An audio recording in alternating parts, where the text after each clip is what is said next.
Thanks very much. Good evening, and welcome to the London Borough of Hammersmith and Fulham's Cabinet meeting. My name is Stephen Cowan. I'm the leader of the borough. Before we start, I have a few housekeeping points. This meeting is being televised to the Council's YouTube channel, live, in fact, and by participating, you are consenting to being recorded.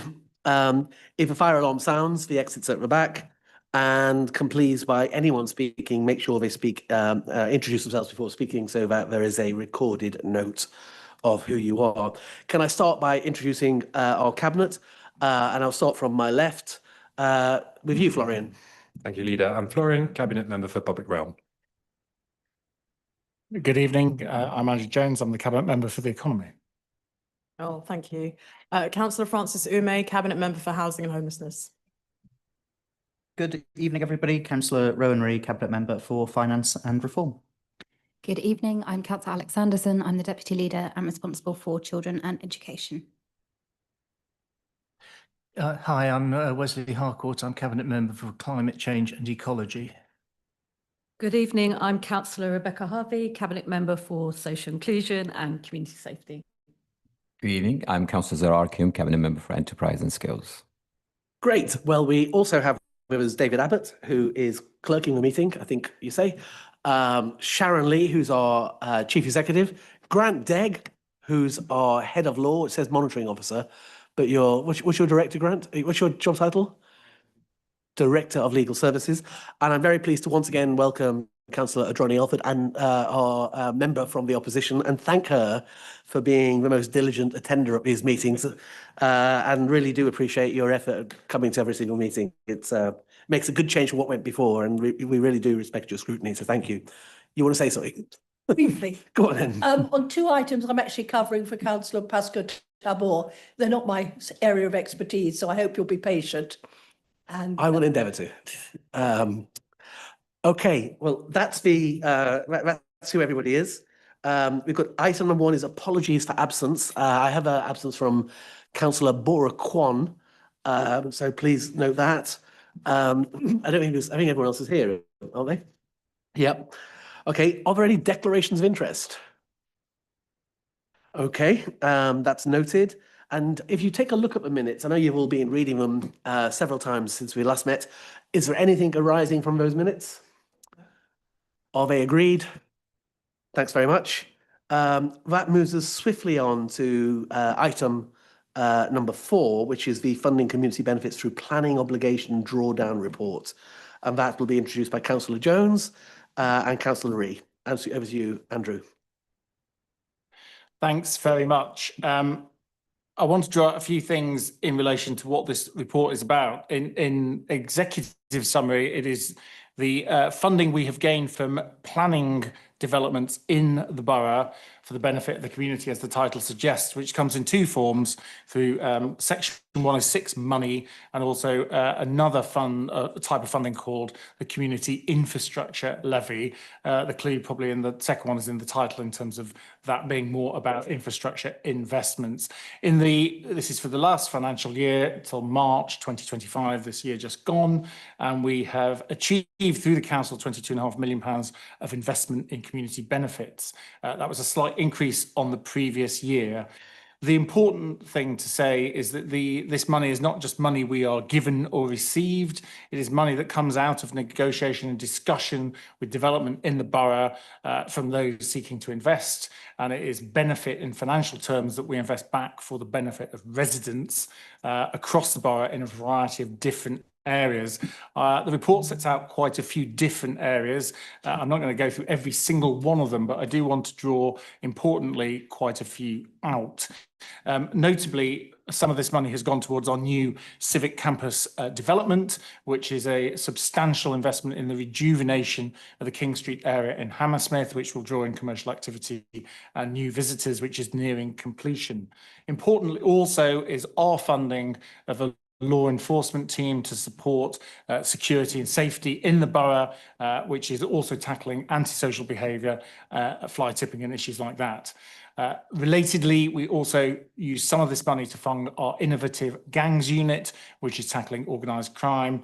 And on top of that, also some of it to support our significant commitment to building new, genuinely affordable housing for the residents of this borough, including several developments in Fulham and in the north of the borough in this financial year.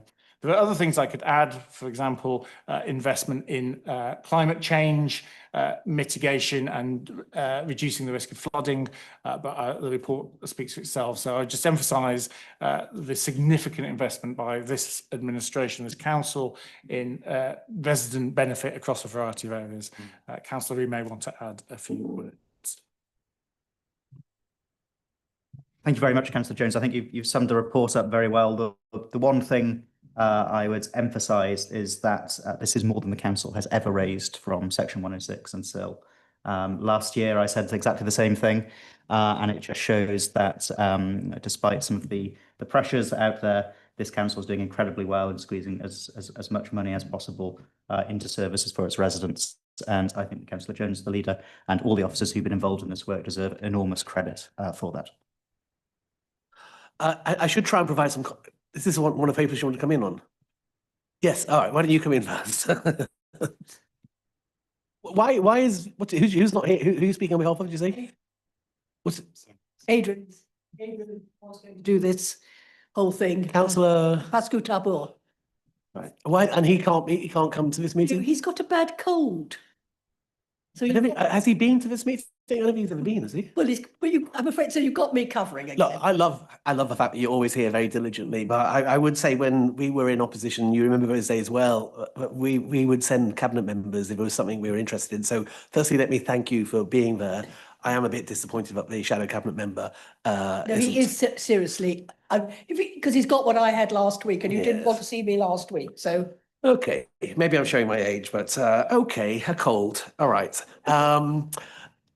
Please ask your questions. Sorry, I've got to get it up because I've got one question. This question is from me, but this one is from him. It's the 106 money. Is it we've had to spend more on the civic campus because of the overspend, or was it always planned?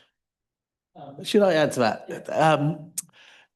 It was always envisaged that we would set aside money for workspace to encourage entrepreneurs, and we've extended that.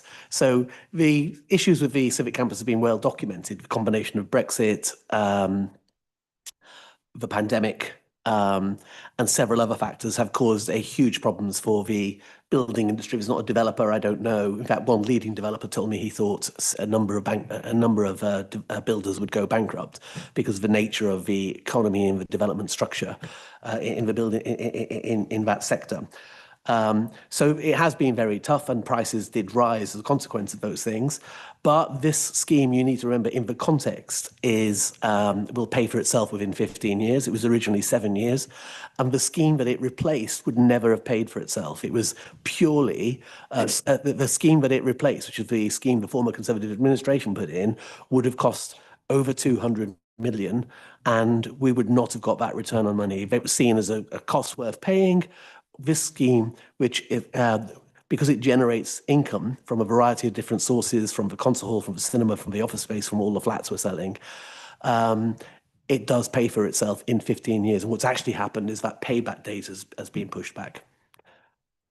Can I ask one question from myself? Yes. And that is, we discussed this at length, so I'll keep it brief. The delays because of the health and safety executive, I gather that's still ongoing. Are we ever going to be able to resolve this and get this matter sort of sorted? The health and safety, the safety executive issue. Yes. Well, that's a matter for the health and safety executive. I know, but yeah.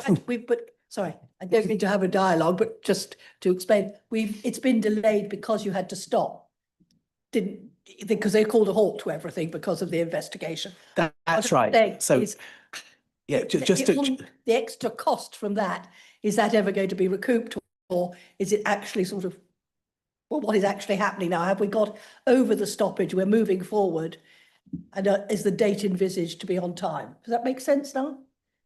Yes. Yeah. So I think there's two issues that have been slightly mixed up. So firstly, the building industry has been quite challenged for the factors I said previously. Secondly, the builder dropped the steel, or the builder's subcontractor dropped the steel. And it did cause some, I think, injury. And at that point, the law makes it very clear the health and safety executive are brought in. Now, this is, when you do a major scheme, you hand over the land to the developer. So this was not our scheme, not, at this point, it's down to the developer, the builder, and their subcontractor. The health and safety executive was called in. They did a review, which took them, I think, over a year, and that lost us a year in the opening. And clearly, because they dropped the steel, they had to then rebuild the steel. But I was there last week. There was nearly 200 people working on it. It's coming along nicely. You won't recognize it when you see it. Well, you will recognize it, but it's in a very different context. And we are aiming to have it open very early next year, as we said. And I can talk to you about this afterwards privately if you like, as well, and just tell you a bit more about the detail of it. Are there any other questions? Can I then therefore provide some context to this, because I don't think it can go amiss. When we were in opposition, most of us come from commercial backgrounds, and we were of the view that the public sector is often very bad at negotiating with the private sector, and certainly with developers. In that period when we came into office in 2014, it was at the end of what had been the biggest property boom in the post-war British period. People between 2008 to 2016 was a huge property boom. Like, anyone on the planning committee in that period will remember schemes coming forward and being told by developers that their viability report says there was not any possibility that any Section 106 could be paid of any significance, and there would be no affordable housing. And the plan of the former administration was to do no affordable housing, so that was fine by them. But they also did not get Section 106. Now, that's well documented as a public record. Those of us who lived through that period will remember the debates, and that was just a clear political difference. But what shouldn't have been a difference is when we came into office, is we thought the officers were not up to scratch when it came to negotiating. That became very evident when we first got into office. Indeed, we insisted no one was allowed to negotiate until they'd done a negotiation training course, and that we wanted that to become a thing that they did. You often sending officers in to negotiate with very hardball negotiators. And in that first 3 months, we renegotiated 7 deals we'd inherited, just to provide context for this. 7 deals that had already gone through planning but had yet to have the Section 106 signed. And within 3 months, we managed to get £52.25 million more from the deals that we inherited. Now, that was a staggeringly large amount of money, and it enabled us to do things like Save the Lyric Theatre, which was about to go bankrupt. We gave them £5 million. We lent it to them originally, and then we actually wrote it off. We gave a lot of money to the food bank. We pioneered the largest funding of council-funded police in the borough's history. We automatically put that money to public use. But since that time, what we've looked to do is to extend that. And so now we negotiate very firmly with developers to make sure we get the best results for our residents, which is why Andrew's just been able to announce another record win for this borough. I would say the economy is in a very different place to where it was in 2014. 2014, that bubble burst in 2016, that property boom. And in 2014, we were at the end of it. So to negotiate that money in this market where developers and builders are finding it very, very tough. We are building an awful lot of stuff in Hammersmith and Fulham. Andrew asserted at a full council meeting we're building more per square kilometre than any other council in Britain, which is a staggering feat, and a significant proportion of that is genuinely affordable homes for residents of this borough. That money is coming from developers, and I would simply say this. When people look at that document and they look at that amount of money, it's because of a sea change in the culture and practice of the department that now does that. And the tell was that first 52.25 million we got in those first 3 months. And that's been continuing ever since. So when we vote for this, I would say thank you to Andrew, who's been the cabinet member throughout that period, for his very robust leadership on this front. And to do it in this market is much harder than it was to do it in the market in 2014. So let me say that to you, Andrew. Thank you very much for your hard work and negotiation. Are there any other points on this paper? Is it therefore agreed? Thank you very much. Okay. Next then, the local plan review. That's regulation 18 of a public consultation. There's already been some considerable amount of public coverage, because we have some very diligent journalists, which I'm pleased we have. And you'll have seen the fly under published on the press. But Andrew, I'll leave you to do the full introduction of the wider plan. Thank you very much. Yes, a full introduction in terms of a local plan could take a while. There are a number of key things I want to bring out. But first of all, I just want to provide a bit of context as to what this is. There has been coverage already. The local plan, of course, all local authorities have to produce a local plan covering the development of the borough and the planning over a longer term period. So periodically, and generally that's a 10 or 15-year period. And we are therefore in a position where we are bringing forward for consultation a new revised local plan. Obviously, you would want to do this in that time frame. The world has changed a great deal in Hammersmith and Fulham in all kinds of directions since our last local plan. So it's very timely that we should want to bring forward a new local plan, which sets the policy frame for the way in which the borough will be developed in terms of new buildings, new climate change, in terms of transport, the whole aspect of the plan of the borough for the next 10 or 15 years.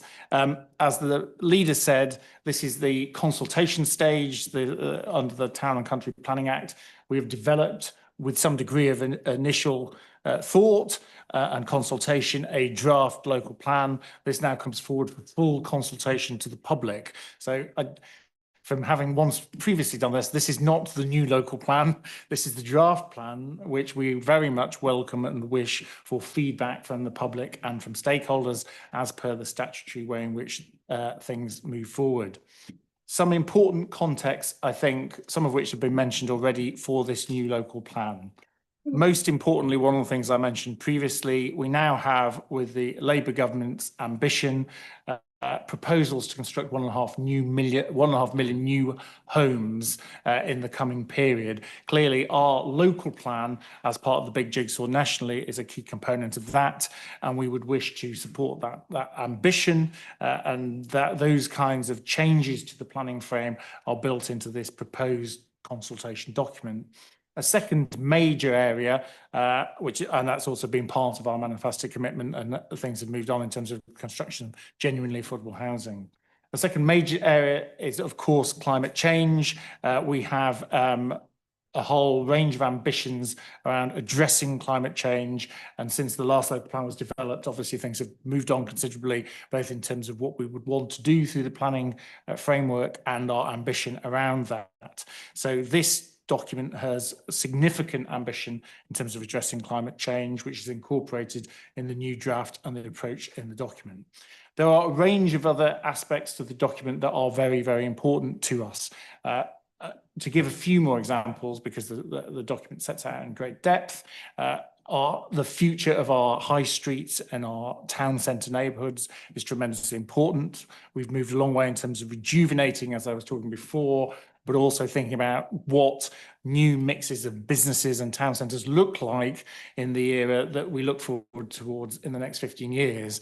We know since the pandemic, many things have changed in terms of the rise of digital technologies, the changing natures of businesses, the huge success of the White City Innovation District in the north of the borough, and our success in sort of cultural attractions in places like Shepherd's Bush. So obviously it's important to update that planning policy framework in supporting the major town centres. King Street's one of them, Fulham Broadway is another within this document. So if you look at the report, you will see obviously there are a set of cross-cutting policies on areas like climate change and housing and transport, and then there are also area-based plans for different parts of the borough, whether that's Fulham or Hammersmith or other areas, all of which is here for consultation to the public as part of this process and other stakeholders. So this is the local plan moving to the next stage for public consultation. What will happen after this is everybody will feed in, and then we will draw together a revised plan, which is eventually submitted to the planning inspectorate. This is the next stage of the process. It's certainly not the end of it. It's a very important stage in terms of the public consultation. I think I'll stop there. Any questions on that? May I? Of course. Thank you. It's really to do with the idea of having a underpass, what do you call Yes. it? I'm going to call it the wrong thing. While I think it sounds an absolutely brilliant idea in theory, I'm wondering about whether it's actually realisable, A, on cost, and what impact that will have on reopening of the Hammersmith Bridge. Will it, because I can answer that. So I've seen some articles which are quite ridiculous on exactly that subject. see the articles. Yeah, no, someone sent me one today, and I don't know how people have linked it. So should I talk about Hammersmith Bridge first? My favourite subject. Yeah. Great respect, Councillor Carr, not for too long, because I think I've listened to your Can I just remind you, this is a public meeting and I'm chairing it, and you're meant to, I am always very generous to you, but if you could speak up the will of the chair, then that would be a good thing. Firstly, Hammersmith Bridge. It's worth just putting the context of that, since you've asked the question. We've spent £47 million stopping it falling into the river. It's an ancient suspension structure. It's had 70 years worth of untreated corrosion. And every time we peel back a bit, we find 2 or 3 other bits that were worse. That required us to not only bring in different levels of engineering expertise, but then to go through a different procurement process each time we did that. It closed because it was at risk of falling into the river. Since then, there's been a lot of work go on. It became a cause celeb issue, not least because of the former government just could see people were angry about it and thought they could turn that anger into harvesting votes. And so what you had was people like Greg Hands claiming wrongly and rather ignorantly that you could build a brand new bridge for £7 million. Actually, originally he said £5 million, but someone pointed out that was a bit low, so they revised it to 7. Now, if some MP says something ridiculous like that, you would expect the system to correct it. You had Grant Shapps, the Transport Minister, Baroness Veer, a Transport Minister, standing on the bridge claiming they could fix it. You've therefore got people in Barnes and Putney and different parts of Hammersmith, often whipped up by Conservative Party activists, to disseminate a whole bunch of nonsense. And I think what that did was caused the government to play games with this issue, which is what they did. And we were never taken seriously. And the task force meetings ended because they realized very quickly there were some very sophisticated issues that we were working on, and they weren't prepared to engage. But the main thing to understand about Hammersmith Bridge is it cost £300 million to fix it. And in the context, I know Chiswick Bridge was repaired for £9 million about the end of the last decade. The Albert Bridge was repaired for £13 million at the end of the last decade. That's total repair. To spend 47 million simply stopping it falling into the river and causing a catastrophic collapse gives you an idea of the ancient structure. Now, that money has come out of our taxpayers' pockets, which irritates me, to tell you the truth, because I think this is a London issue. People in Barnes and Putney are upset. Then it should be a London issue, not down to Hammersmith and Fulham to spend its money fixing it. But that's where we're at. It's £300 million to fix it. I don't think any government has that money at the moment to fix it. So it does leave a problem, and that's the end. That's the start and end of it. It was messed around by the government when we closed it. We closed it to stop it falling into the river, and people whipped up anger and disseminated nonsense. There was an article in a national newspaper recently complaining that we hadn't demolished Digby Mansions or put the bridge outside Digby Mansion. That's even if the people of Digby Mansions were willing to do that and all along that riverfront, it would not have worked because that was the 7-bridge nonsense scheme, £7 million nonsense scheme.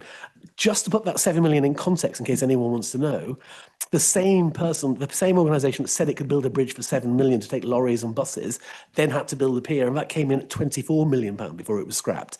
So there's been a lot of nonsense spoken about this issue, but it's a £300 million 150-year-old bridge, and it's a suspension structure, and that's one thing. And you will understand why we have to be, I did have a lot of people in Barnes tell me to put council tax up by £800, but clearly they don't pay the council tax for London Borough, Hammersmith and Fulham, and you'll understand why we said no. Now, the fly under, which is a completely different thing, that land, if you take a landmark house, which was sold about a decade ago for £87 million demolished. It was originally going to be a hotel, but then there was a corporate takeover amongst Eastern Oriental, of a company who owns it, and There was a change of the board direction. They haven't done anything since then. I think they're selling that land again now. That was sold for £87 million. If you look at that footprint, it gives you an idea of the amount of land that you could have if you could reclaim the A4. So it's several billion, depending on the market condition at the time. The last time we looked at it was 2 billion. We think it might be more now for different reasons. And therefore, to spend 1.5 to 2 billion building a fly under on TfL's road, it's nothing to do with this council's finances. It would be a land reclamation issue, recycling the profits made from the land into putting in a tunnel. That would need a different approach to transport in the city, and it's something we're planning for and hoping for. But clearly, it would be an issue we have to work with the mayor on and with the central government on. But it actually is something that would stack up, because it would make it would be self-financing ultimately, and that's what works about that. So I hope that separates the two issues out. They're nothing to do with each other. So I've just tried to be brief, so you've got my two questions together, you see. Can I just ask one question, because I'm not 100% clear, and I forgive my ignorance, is where would you, if whatever I'm calling it, the underway, well, you know what we're talking about, the underpass, where would you start it? So there's a series of options to start it. You could start it at Hogarth Roundabout, you could start it closer, and you could finish it later. So the options we're interested in are for Hammersmith and Fulham, but actually I've seen work that says it could actually finish much further into London. You could, as I would like to do, have a road and a tunnel going off into the A3 at some point, and that could be actually quite a useful transport thing. But to a degree, you would start it. The bit we would start it in would be our borough, but given it's a TfL road, not a Hammersmith and Fulham road, it might make more sense to start it around Hogarth Roundabout. That would be an issue that would need support from with Hounslow Council. Right. Anything else on this paper? Yep. Thank you. To begin with, really, this paper is really just about approval to go out to a Regulation 18 consultation rather than a discussion on the actual document. But as Councillor Jones has said, it's very, very important in terms of climate change, because we've had a climate change SPD. This gives us a chance to incorporate that into the local plan, where it becomes part of the planning rules. And also that there's also been God knows how many different advancements in technology and such like since the original plan was done. So we can introduce matters like energy saving. The new homes that you mentioned a few minutes ago will have to be built to a much higher standard in terms of installation, energy and such like as well. So just to support this at the moment, obviously it will come back when there's a chance to look at the actual plan in more detail. Good. All right. All I would say is this plan, one of the things that councils most famously do is they run services.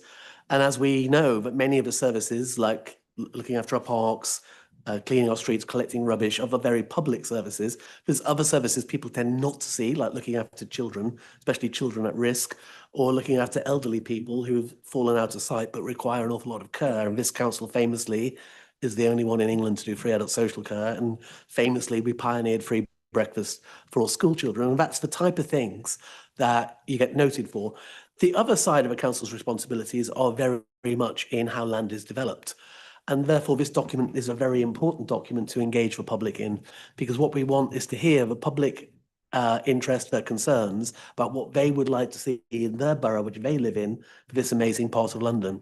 But just to provide context for this part of London is about to get a brand new train station in the north of the borough at Old Oak with High Speed 2, which will change the nature of the northern part of our borough.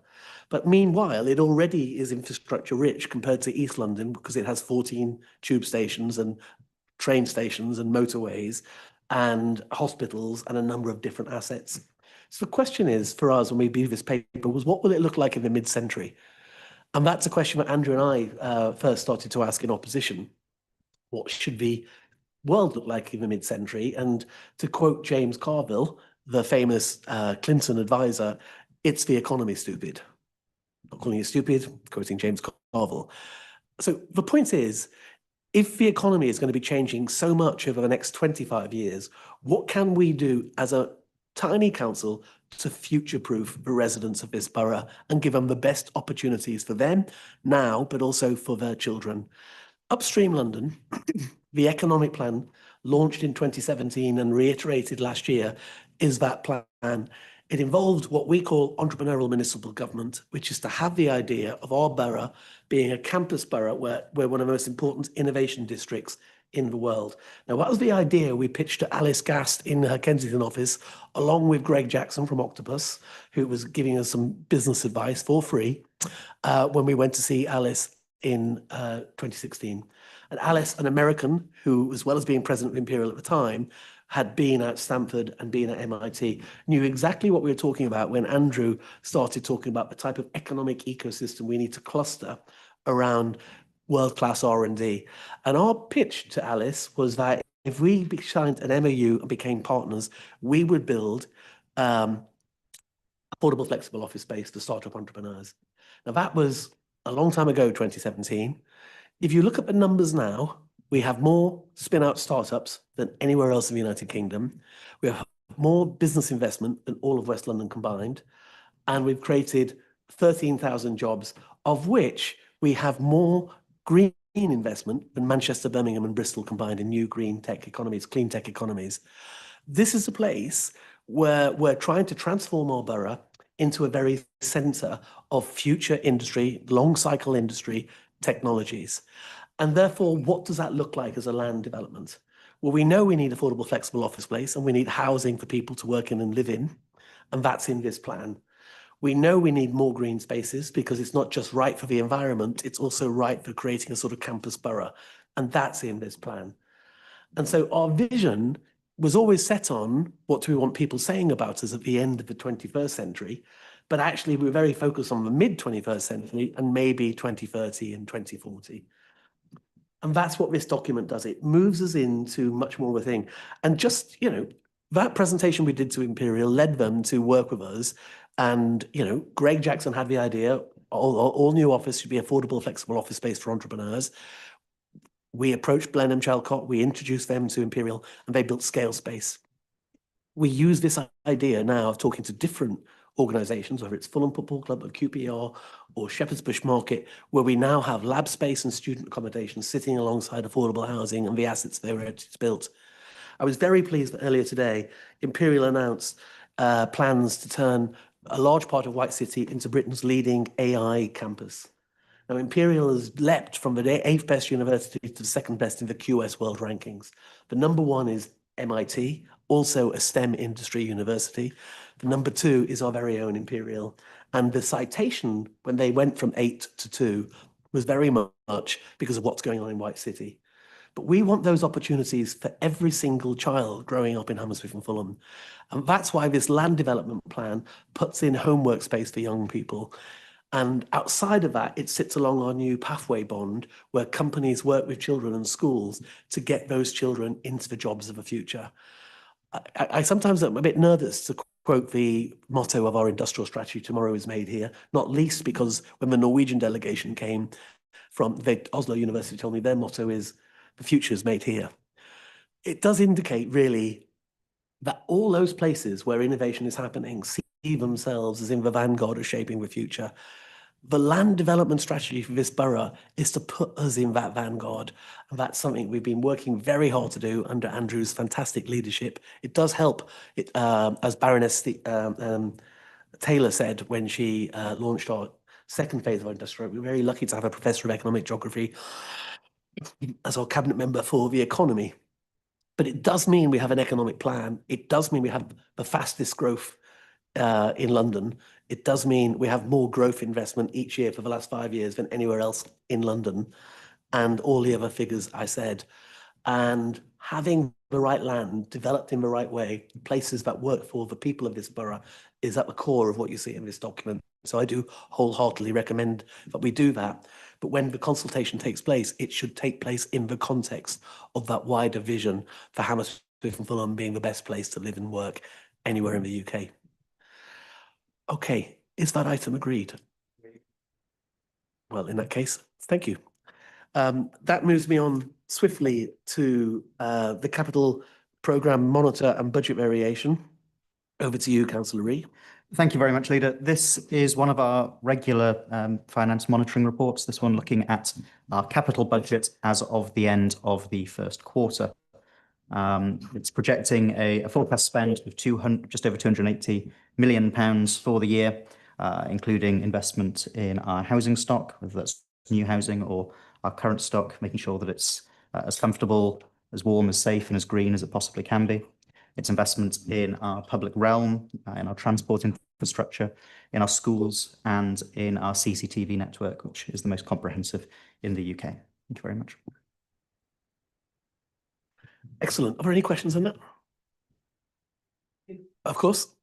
It can be brief. I've been looking at it and I understand everything, but what I am concerned about, and I think this will be something everybody shares, is particularly in our perilous economic situation as we are at the moment, because things are very uncertain, aren't they? That whether our borrowing is going to go up as much, because we are having to borrow more, and with the costs, we don't actually know what interest rates. And if I may be political, I have no idea what Mr. Trump is going to do, which is going to hit all of us in any way. I think you've got my political affiliations there.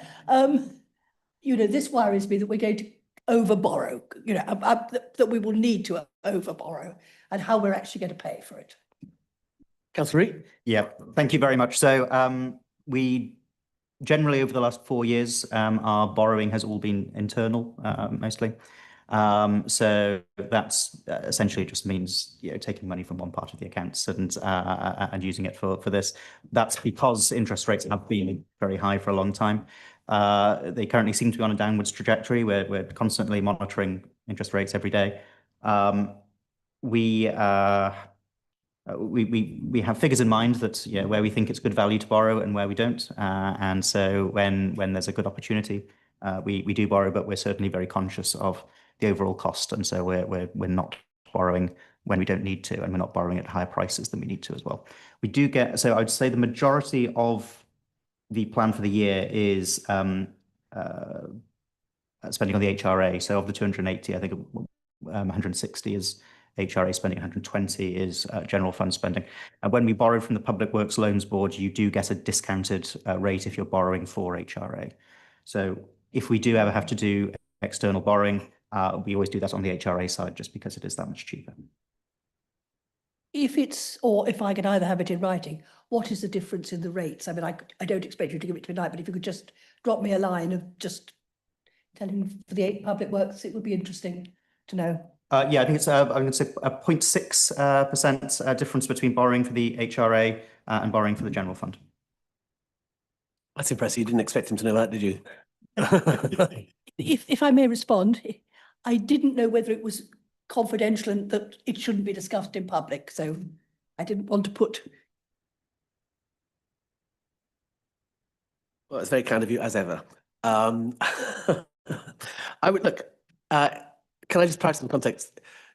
It's worth looking at all of these papers together, really. The first item is the reason we haven't had to have huge borrowing. So not only does the district auditor say our finances are in extremely robust shape, but when we have a cross-party peer review, that says the same thing. And if you read it, it's a very glowing report. Now, you're as good as your last report, in my view, and that was, what, 3-4 months ago.